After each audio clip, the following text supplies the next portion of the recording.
Let's talk about doors. No, not those doors. LEGO doors. Specifically, LEGO car doors. And even more specific than that, let's talk about doors for minifig scaled vehicles.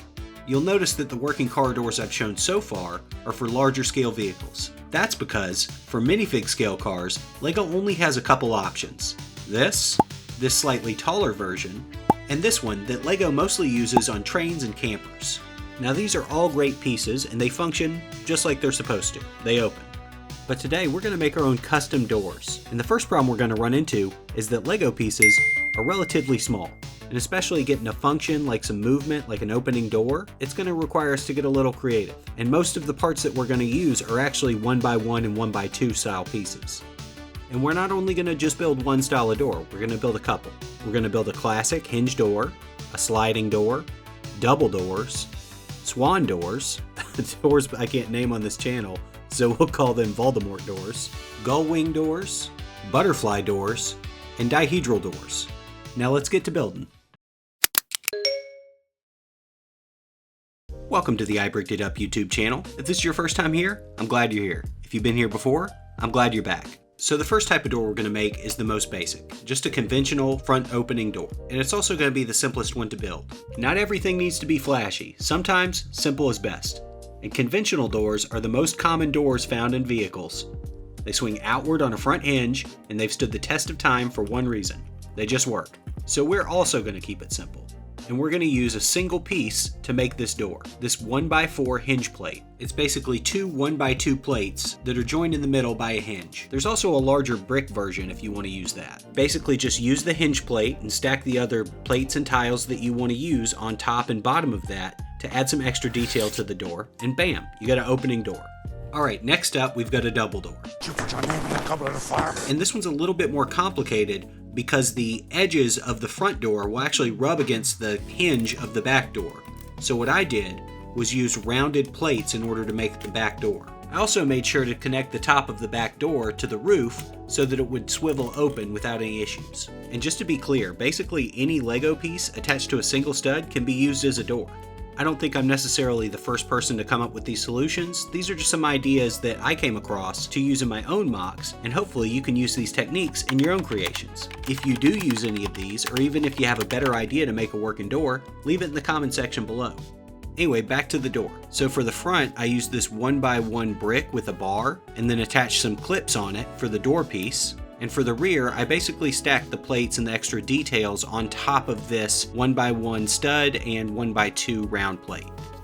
Alright, now for the doors that shall not be named. But since we're doing this on a Rolls Royce, let's call them what they do. Coach doors, which is exactly what they are. As you can see, the front doors open towards the front, the rear doors open towards the back, and because I wanted to use a skate as the door handle, I ended up having to use a bracket in order to kind of close up all the gaps. I'm just going to say that's a tray for the passenger in the back. But again, plates with clips, plates with bars, those are going to be your best friends because they allow you to do that swivel in a small space. Using these smaller pieces also allows you to add a lot more detail than just using the single piece, single use doors that LEGO makes. But just like on the rear door here, you're going to have to get a little creative in order to kind of fill those gaps and fill up that space. But with the amount of detail you can get, I think it's well worth it. And now on to some of the trickier ones. Sliding doors. Now LEGO does already make a really good piece for this. It's a 2x8 modified plate with a rail on it. They use it on a lot of the food trucks and it's really good for the windows, but it does require a one stud gap between the end of the plate and the body of the vehicle.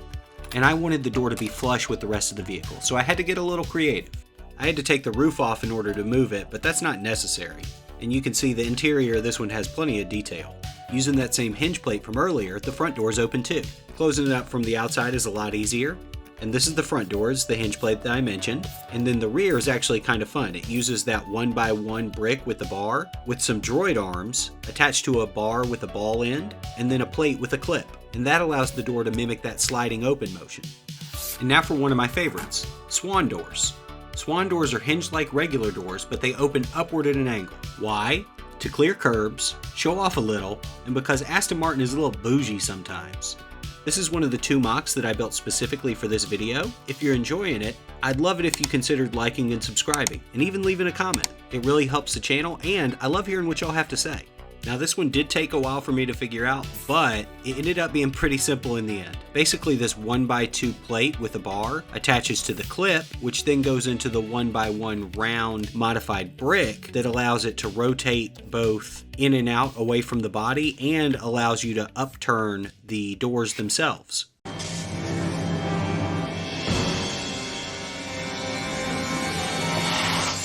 Alright, y'all knew this one was coming. Gullwing doors.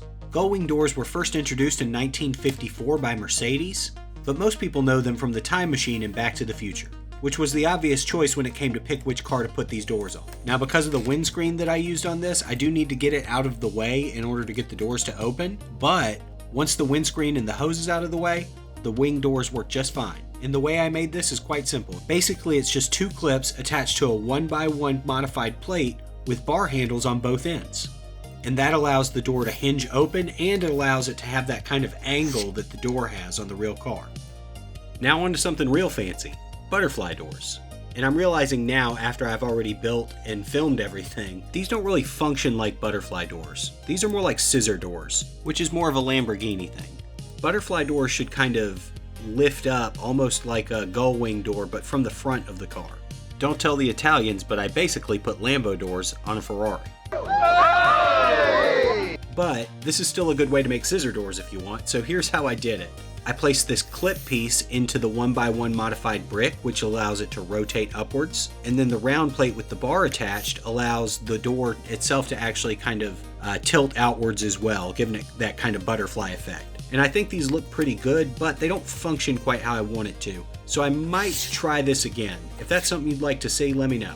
And on to the final doors of the video, dihedral doors. Dihedral doors can be found on a lot of Koenigsegg models. So that seemed like a really great opportunity to design this Koenigsegg Jesko specifically for this video. And the dihedral doors shift outward from the body and then lift straight up, kind of like scissor doors. And this is definitely the most complicated mechanism in this video to get these doors to actually work.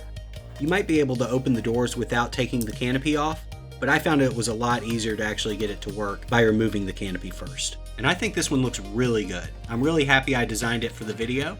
The way the doors function is basically by these two skeletal arms attached to bars with ball ends, which allows the doors to actually slide outward from the body, and then the bars with the brackets on the end of them allow the doors to actually open and close. But that's it for this one. Thank you so much for watching the video. I'll also take this opportunity to say that the parts list and PDF instructions for all of the vehicles in this video are linked in the description below. So if you want to build along, you most certainly can. I have them listed on my Patreon page as well as my Rebrickable page.